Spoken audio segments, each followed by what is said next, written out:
Nurse.org and Major League Sports teams are honoring nurses with discounted game tickets and once-in-a-lifetime experiences. From throwing the first pitch to riding the Zamboni to on-court recognition, join the fun. Visit nurse.org/nurse night to find a nurse appreciation event near you and grab your discounted tickets today. The Love and Leary podcast is where nursing leadership, innovation, and real talk come together. Hosted by nurse leaders Marian Leary and Rebecca Love. The show dives into the issues that matter most to today's nursing community. Each episode features candid conversations, expert insights, and bold perspectives on healthcare, leadership, advocacy, and the future of nursing. Whether you're a clinical nurse, nurse leader, or another healthcare changemaker, Love and Leary offers thoughtful dialogue and practical takeaways to inform, inspire, and empower nurses at every stage of our careers. Alrighty, we are on the next episode of the Love and Leary podcast, and can I tell you, I could not be more excited. We are joined today by Christine Rincon, who runs about the coolest website and organization I have ever seen, and I can go more into that in a little bit, but I am so stoked to have you on the podcast. Thank you so much. Oh my gosh. We're so excited to have you, Christine. And I mean, honestly, I think this might be one of Marian's favorite things to talk about, because even when I met her way back in the day, I thought Marian was one of the coolest with some of the work that she did back in the day at NASA. So I'm excited about this conversation because I'm going to be hearing and learning from some incredible smart people. So Marian, what are we talking about today? And what are we going to do with Christine? Well, I'll let Christine talk about it, but she runs a website organization called The Space Nurse. And Christine, do you want to tell everybody a little bit about what that is? And I just want to say, I am specifically wearing my NASA Space Shuttle sweatshirt just for this episode. So I'm totally geeking out here. Thank you so much. So I founded the Space Nurse because, well, let me go back a little bit. I have always been interested in space. I've always read sci-fi. I've watched sci-fi. Like, that was my thing. So I always kind of knew that was like the trajectory that I would want to go on, even before I knew I wanted to be a nurse. Fast forward to me becoming a nurse. And then I'm like, you know what? Space nursing as a thing. So this was in 2015 when I became a nurse. Space nursing isn't really like a thing, but in my mind, I'm like, let me kind of like prepare my career. And then when I finally get to like the level that maybe I have a little bit more experience, then they'll get their act together and then I'll be able to like join NASA or something. So as you know, it's now 2026 and we're not really there yet. So a couple of things have happened in my life that I was just kind of like, you know what? I am just going to be the person, because there's really nobody that's like out here advocating for nurses in that space. So I just decided I'm going to be the person to do that. And so right now, the way that NASA works, right, as far as like space missions, is that there is a flight surgeon and like a biomedical engineering team in mission control. And they're able to radio or talk to the International Space Station.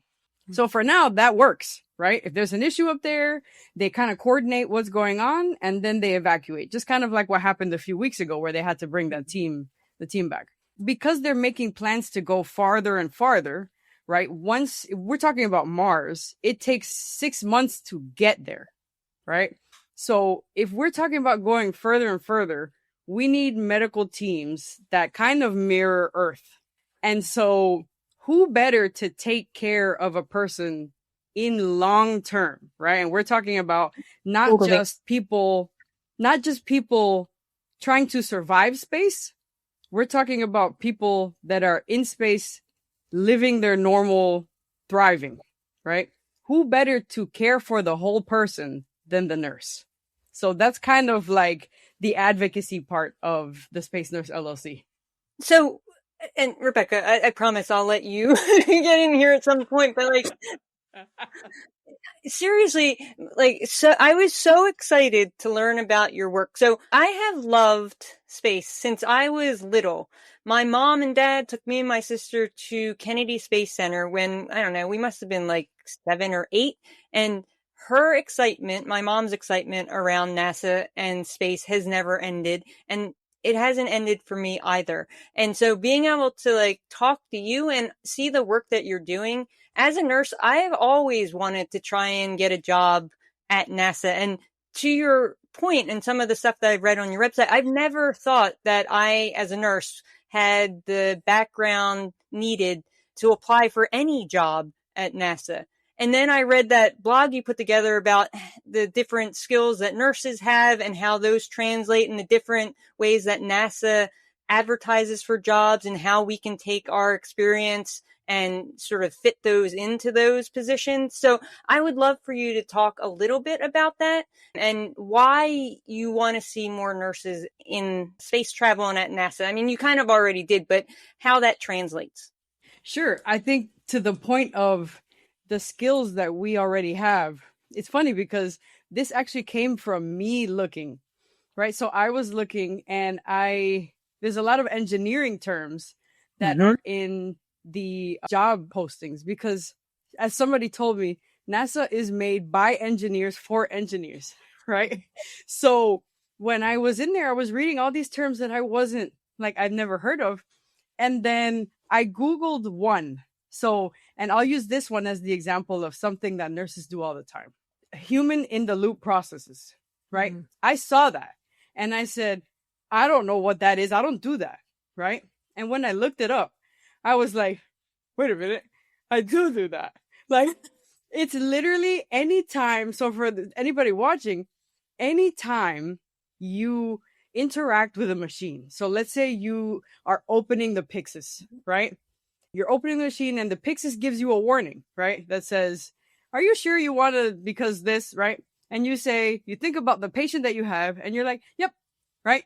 Human in the loop. That's literally, the machine has a job to do. The machine has a setup, but the human is the one that is ultimately deciding what's going to happen, right? The other example that I figured with human in the loop is in our electronic medical records, we have those sepsis alerts, right? Where it will figure out based on the patient's vitals and things like that, if the patient may be getting septic. So anytime a nurse looks at that and then assesses their patient and says, no, that's not sepsis, and clicks it off, right? That's a human in the loop process. So any nurse would be looking at that job posting and being like, and move on, when it's literally you, like you are doing this, right? So it's words like that. And then a couple of other things where, you have to be familiar with NASA Standard 3001, which is literally NASA's document that explains what are the parameters that a space station needs to have for a human to be okay, right? So that is the document that says the temperature needs to be between this and this, right? The air quality needs to be this percent nitrogen and this percent oxygen, right? So that's what it is. We know that, right? You see NASA Standard 3001 and you're like, I don't know what that is, right? But we do that. Christine, I love this. And I know, Marianne, this is just like a dream come true for so many conversations. And what I'm just blown away with is how you had such a vision that this should happen, that you looked at this space, you've had a love for it, and all of a sudden you've created this roadmap that you're like, look, at NASA is not ready. Like, they're not ready to be there because they've left out nursing. And so here is our 10-year roadmap so that you are going to actually push nurses to be in this space. This is how NASA needs to operate. You're writing the playbook and the roadmap for success for NASA to be successful by bringing nurses into this loop, which, to your point, it's the human in the loop when it comes to tech. But is it the truth that now that we need the nurse in the loop when it's coming to NASA for the success of their future missions? And I just am blown away and wanted to just give you huge kudos because when Mary and I were just talking, it's like, it blew my mind that you would even see this. It wouldn't have even ever been something I would have visualized. And Marianne, I mean, I think we should talk a little bit because you developed and helped support the entire CPR protocol for NASA. And well, not for NASA. So it was a European space agency group that was putting together what CPR guidelines would have to look like on the International Space Station. And so I was one of the authors on the guideline proposal white paper for the European Space Agency on what that could look like. That was like literally 6 years ago now. So that it probably has changed, but it's a good point in that one, they actually thought about including a nurse on their team with resuscitation science expertise. So in my previous life, I was a resuscitation science researcher and CPR expert. And so including nursing and that lens on their team was great, but also it just shows there's always parallels to the work you're doing, and you never know where those parallels are going to intersect. Parallels intersecting doesn't work there, but you know what I mean. You never know where things are going to overlap. And the fact that, I was doing resuscitation science, I had this passion for space travel and NASA and space science. I was able to use my resuscitation science background to help create guidelines for that. And now, we get to talk to you about the work you're doing to help NASA understand and realize why nurses need to be in the mix in all of the work that they're doing to get people to Mars and for all these longer term space travel. It's just incredible. And to Rebecca's point, just love that you had the forethought to do this. Thank you. It's literally me just being so interested in this topic. Because one, to NASA's credit, NASA puts out so much free training. You have no idea. There are workforce classes that you could do. And there was one, the NASA Le Space proposal experience, where I was like, you know what, let me just join there because I don't know how to write a proposal. So let's learn from NASA, right? So I joined that one. And the thing that I learned about NASA from that class was that NASA is obsessed with technology. Like when I tell you that there is actually a human research roadmap that says, because NASA is very transparent, it says, this is what we know and this is what we don't know. A list of the things that they don't know, broken down by different sections of thermodynamics and human health and all that. And so we invite you to propose technologies to fix these areas, these gaps.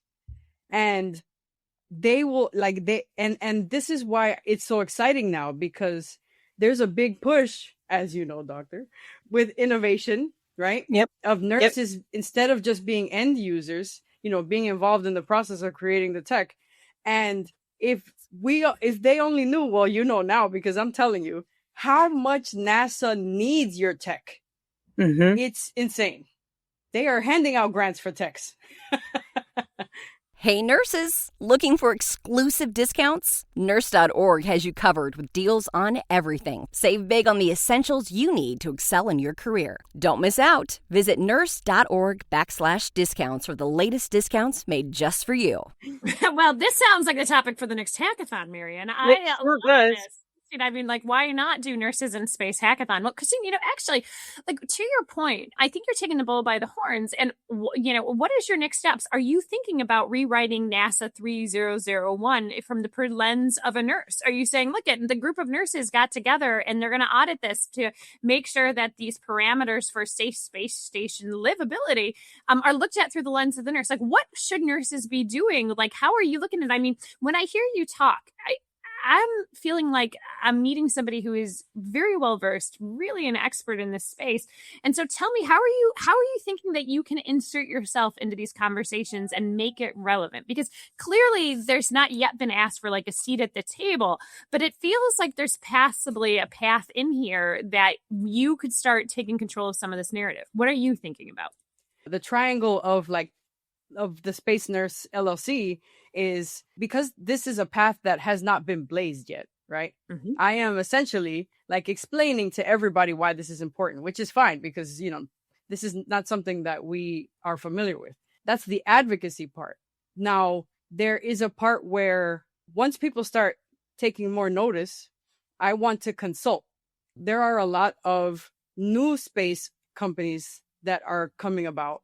Obviously, the ones that we already know about, Blue Origin, SpaceX, Virgin. But there's a lot of other ones. Axiom wants to build the space station and things like that. There are grants that they are putting out that says, hey, we're building a space station, come and apply for this grant to see how you can help or whatever. So that's kind of like what I'm doing. Doctor, I am just banging my head against the wall to see if somebody will be like, hey, I think you might have some insight here. Well, so there's a question. Have you reached out to NASA or any of these companies to say, this is what I'm doing. This is why it's important. This is why you need nurses on your team and involved in the work that you're doing going forward? Yes, there's a lot of like networking going on my part. Everybody that I speak to is essentially saying that keep going. This is important, because the kind of idea that I'm getting is for the plans that they have, they are behind in like not that they're behind in all of the medical part, because they have their protocols and things like that, but they are still thinking in very fit, very healthy astronaut terms, right? As opposed to, the space tourist who doesn't know that. I have kind of like an example that will explain it. So if you have a fit astronaut, right, and you've trained them, right, and you've like weeded out everybody, and you have like now these 3 like magical unicorn people, right? They know how to act on the International Space Station, right?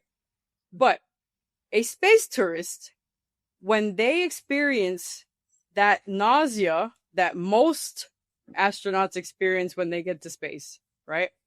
You guys are nurses. You know that not everybody vomits in the bag. And not only that, vomit does not drop in space. It spreads. And that is very dangerous if it touches electronics.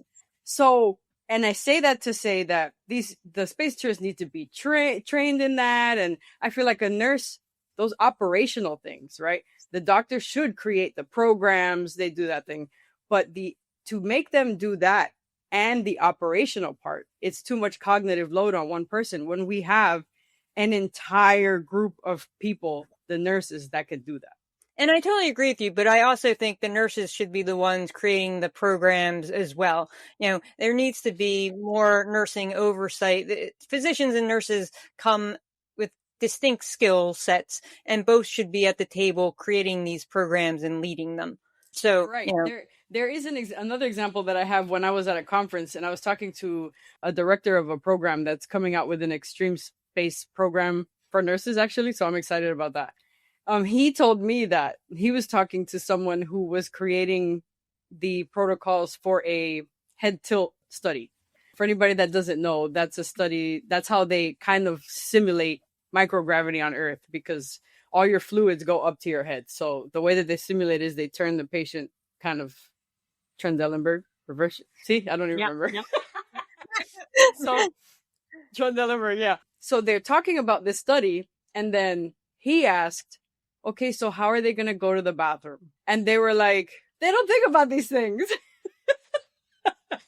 Christine, I love this. And I sort of was joking that maybe there needs to be a hackathon, but maybe there really does need to be a hackathon. You approached NASA and said, look, there's a lot of things that you guys are talking about. You're throwing out these problems, but the truth is it's the nurses at the bedside who are the ones that are dealing with basic bodily functions. They're the ones with the eating, the bathing, the feeding, the bathrooming, the toileting, the showering, the activities of daily living that are the ones that are experts in managing all of both the normal functions, but also when there's abnormal functions. Mm-hmm. And I think that's when we recognize we need nurses best, is not when things are normal, but when things are abnormal, because recognizing the difference between normal and abnormal behavior is what nurses do best, because often it starts with subtle changes. And the truth is, you send somebody up there and physicians can handle really late stage problems. But what about having we as nurses stop those subtle problems often in their tracks before they become major? I'm telling you, Christine, here's what I think I would do if I were you. I would message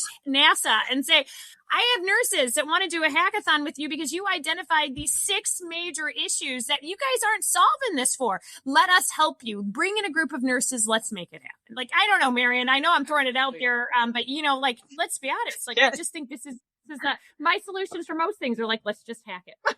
Well, NASA actually, my background is human-centered design, right? NASA uses human-centered design in a lot of the work they do. So doing this type of hackathon wouldn't be foreign to them. I'm sure they do hackathons all the time, but to your point, a nurse-led hackathon specifically around these medical issues we've been talking about would be super cool. Obviously, I would lose my mind. I would lose my mind, just so you know. Especially if I say I have Rebecca Love and Marion Leary that are willing to help me with this, they're going to be like, oh, okay. You have us willing to help you all a day long. Use name drop wherever we can. That is a rising tide raises all boats, Christine, because honestly, I have to tell you, the world is going to be made up of nurses who seize the day to claim frontiers unyet explored, and that's what you're doing. Did I ever think about space? Not in a million years, but thank God nurses like you exist do. Well, and to that point, people don't think about nurses in these positions until somebody brings the data and says, you know what, we need to be at this table. I've seen it over and over and over again for years and years and years, as Rebecca has as well. And it's not until nurses step up and show up in these spaces that their value is then understood. So, thank you for what you're doing to bring the attention of nurses and our highly trained, highly educated, highly skilled profession to NASA and to the other agencies doing space exploration, because it's not just NASA. Exactly. Like you said, the European Space Station. The world is endless in those opportunities. So the truth is there's so much that can be done. So you have a cool webinar coming up, right? Yes, I actually have one coming up next week. So what I thought about was, how can I get nurses to be ready for when NASA comes calling? And to me, I felt like the very first thing that you would need to learn is what microgravity does to the body. That's hands down what you need to do. Because totally, we don't even know what we take for granted until that we take gravity for granted, that things like fluids drop, until you go to space and you realize, oh, fluids float, liquid turns into little balls, like things like that. So if you were to put in an IV, right, and you're expecting a flash, it's not coming. And not only that, all the blood is in the head and chest. So you already have less blood in the periphery automatically. If you are expecting to spike a bag of fluids and hang it, that fluid is not coming down. And in fact, all the bubbles are going to be dispersed in the bag, and you're just going to have bubbles all over. Literally, my mind is blowing. I'm tested. And Dr. Leary, because you did the whole CPR thing, how crazy CPR looks to somebody that only has done Earthside CPR. I saw the first time I saw a video of CPR in space, I laughed. I was like, this is all that NASA could come up with? But there's like a lot. You got to talk to Marion. It was the European one. No. I actually saw your name when I was doing research. I saw your name on that paper that you're talking about. Oh, that's Dr. Leary. You don't have to keep calling me Dr. Leary also, please. I'm Spanish, so that's what we do. We use titles. And then please continue. I'm going to be like, Marion. But yeah, so it's just all of those things. So I think the very first step, before we get into all the technical docs and things like that, and changing the language to engineering, we have to know the basics, which is that whatever you think is going to happen to your body is not what's going to happen. And I think that's incredible, right? Because you're trying to give nurses who are interested in this space the foundational knowledge they need to be ready, like you said, when NASA calls or when some of these other space agency calls, and there's, a basic minimum educational requirement we're going to need to understand to be of value to these agencies. So again, God, the work you're doing is so cool and so needed. And I cannot wait to see where this all goes. So I put the registration link right here. Make sure you register for the webinar. I'm telling you, I think I'm showing up, Christine. I would never have thought what the body's going to do in this things. And I mean, honestly, all I know about gravity on Earth is that it's getting harder as I get older. So I appreciate my gravity it's going to do in space. I'm not even a topic that I would ever have ever thought about. So this is why it just blows my mind, the power, the potential, and the reach that nurses are going to have to shape the world in the future. And you're paving that path. Marianne, this has been amazing. I know. Christine, thank you so much. Any final parting words or thoughts you'd like to leave our listeners with? Yes, I think that the big thing that I did learn once I joined this space, I walked in with a little bit of imposter syndrome. And anybody that is walking into that space full of engineers and things like that is going to be like, I remember I would introduce myself like, oh, I'm Christine Rincon. I'm here. I'm just a nurse. I actually said that. And they were like, they actually stopped. Like the overall space community understands that nurses are needed, and they are the ones that put their hands on the patients, and they are the ones that should be creating these things.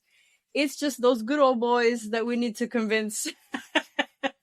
So for anybody, just know that, like, exactly. So, and for anybody, just know that you are needed, and you don't have to be afraid to walk into these rooms, because now you have me behind you, you have Dr. Leary, and you have Dr. Love behind you. So, well, thank you, Christina, for joining us. Rebecca, do you want to close us out?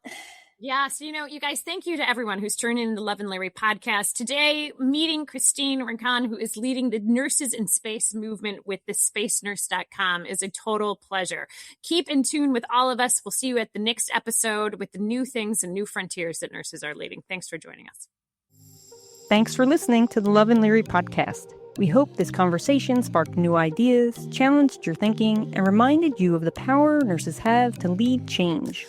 If you enjoyed this episode, be sure to subscribe, leave a review, and share it. You can find more episodes and join the conversation wherever you do your podcast listening.